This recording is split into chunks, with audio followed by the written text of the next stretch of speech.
ইরানে ইসরায়েলি হামলার বিস্তারিত জানাতে আমাদের সঙ্গে স্টুডিওতে আছেন সহকর্মী রাইসা জান্নাত। রাইসা, আপনাকে স্বাগত। ধন্যবাদ সাদিক। আবারও দেখা গেল যে ইরানে ইসরায়েলের হামলা, এবং আগেও আমরা দেখেছি যে হামলা পাল্টা হামলা কিন্তু চলছেই, এক ধরনের কিন্তু তাদের প্রতিদ্বন্দ্বিতা রয়েছেই। তো এখন দেখা যাচ্ছে যে প্রতিরক্ষা ঘাঁটিগুলো লক্ষ্য করেই হামলা চালিয়েছে ইসরায়েল, এবং তারপরে কিন্তু আবার ইসরায়েলে জরুরি অবস্থা জারি করা হচ্ছে। তো সব মিলিয়ে আপনার কাছে কি মনে হয় যে সবশেষ অবস্থা সেখানের কি, আর কি ধরনের প্রতিক্রিয়া দেখাতে পারে? সাদিক, আপনি জানেন যে মধ্যপ্রাচ্যে ইসরায়েল এবং ইরান মানে একেবারেই শত্রু, তাদের আসলে সম্পর্ক শত্রু, এবং অন্যদিকে যুক্তরাষ্ট্র ইসরায়েলের হচ্ছে পরম মিত্র। তারা বেশ কিছুদিন ধরেই ইসরায়েল ইরানে হামলা চালাবে এরকম গুঞ্জন শোনা যাচ্ছে।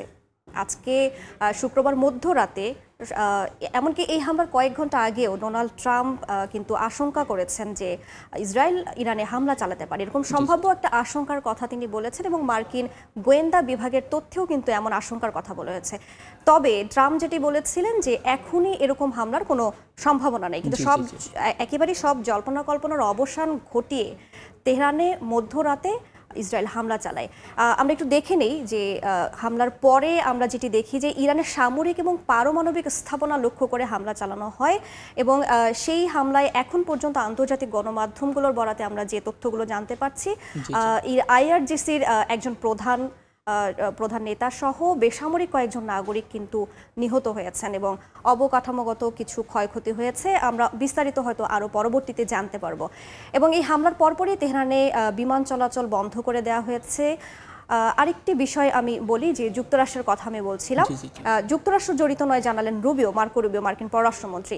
এটি বলার কারণ হচ্ছে যেহেতু তারা আশঙ্কা করেছিলেন, তো স্বাভাবিকভাবেই ধরে নেওয়া হতে পারে, যেহেতু আমরা বললাম যে ইসরায়েল যুক্তরাষ্ট্রের পরম মিত্র, তাদের কোনো সম্পৃক্ততা থাকতে পারে কিনা, কিন্তু যুক্তরাষ্ট্র এই হামলার পরপরই আসলে স্পষ্ট করেছে যে এই হামলার পেছনে তাদের আসলে কোনো ধরনের সম্পৃক্ততা নেই, বরং এই হামলার ঘটনার পরপরই মধ্যপ্রাচ্যে যে মার্কিন সামরিক ঘাঁটিগুলো আছে সেখানে তাদের নিরাপত্তা জোরদার করেছে।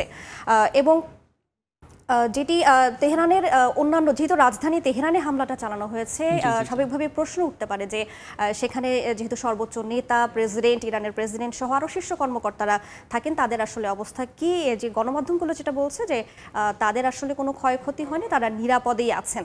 তবে অবকাঠামোগত ক্ষয়ক্ষতি কি পরিমাণ হয়েছে সেটি এখন পর্যন্ত আমরা জানতে পারিনি।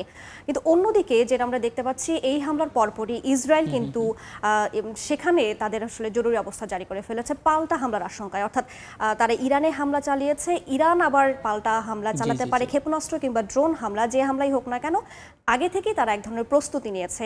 এরই মধ্যে তারা নাগরিকদের সতর্ক থাকতে বলেছে, এবং যাবতীয় প্রস্তুতি তারা নিয়েছে। এবং যেটি বলা হচ্ছে যে জি রাইসা, আরেকটা ব্যাপারে জানতে চাই যে যুক্তরাষ্ট্র তো স্পষ্ট করেছে তাদের সম্পৃক্ততা নেই, এবং তারা বলছে যে তাদের যে ঘাঁটিগুলো রয়েছে সেখানে নিরাপত্তার ব্যবস্থা করছেন। তো যদি বলি যে আরব বিশ্বের মধ্যপ্রাচ্যের দেশগুলোর আসলে কি প্রতিক্রিয়া, দেখা যায় যে আমরা যখন ফিলিস্তিন এবং ইসরায়েলের যুদ্ধ হয়েছিল তারা কিন্তু নীরব ছিল, এখন আবার ইরানের সঙ্গে যুদ্ধ, তাদের হামলা চালানো হয়েছে। এখানে আসলে মধ্যপ্রাচ্যের দেশগুলোর অবস্থান কি এবং তাদের প্রতিক্রিয়া কেমন হতে পারে?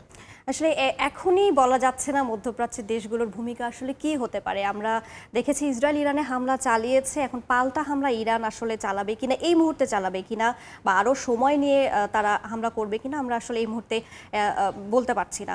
তবে সাধারণত আমরা যেটি দেখি যে গাজা ইস্যুতে ইসরায়েল এবং ইরানের যে দ্বন্দ্ব চলছে, সেই দ্বন্দ্বতে আমরা দীর্ঘদিন ধরে দেখেছি যে মধ্যপ্রাচ্যের দেশগুলো কিন্তু এক প্রকার নিশ্চুপই ছিল, বরাবরই তারা আসলে চুপ থাকে, কোনো ধরনের কার্যকর পদক্ষেপ বা কঠোর কোনো পদক্ষেপ তাদেরকে নিতে দেখা যায়নি।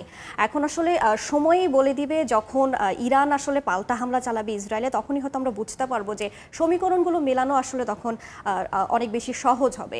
আর যেটি পারমাণবিক স্থাপনার কথা বলছিলাম, যে একদম হঠাৎ করেই কেন হামলা চালানো হলো, আপনার কি মনে হয়? আসলে এটা হঠাৎ করে না, কারণ আমি আগেই বলেছি যে মধ্যপ্রাচ্যে বেশ কিছুদিন ধরে এক ধরনের আশঙ্কা এবং গুঞ্জন চলছে যে ইসরায়েল কিন্তু হামলা চালাবে। তার আগে ইরান কিন্তু ইসরায়েলে হামলা চালিয়েছিল, সেই ঘটনা আমরা জানি।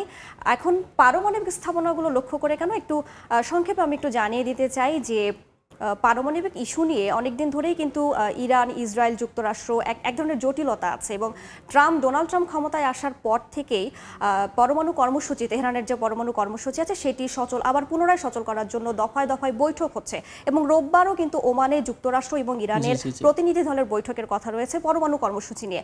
ঠিক তার আগেই কিন্তু ইসরায়েল এই হামলাটা চালালো। এতে বিশ্লেষকরা যেটা বলছেন যে ওমানে যুক্তরাষ্ট্র এবং ইরানের যে বৈঠক সেটি হয়তো ভেস্তে যেতে পারে। অবশ্যই ইসরায়েল চায় না যে পারমাণবিকভাবে ইরান শক্তিশালী হোক মধ্যপ্রাচ্যে, কারণ আমরা জানি যে দুটি দেশই আসলে প্রতিদ্বন্দ্বী দেশ। জি, অসংখ্য ধন্যবাদ রাইসা আপনাকে।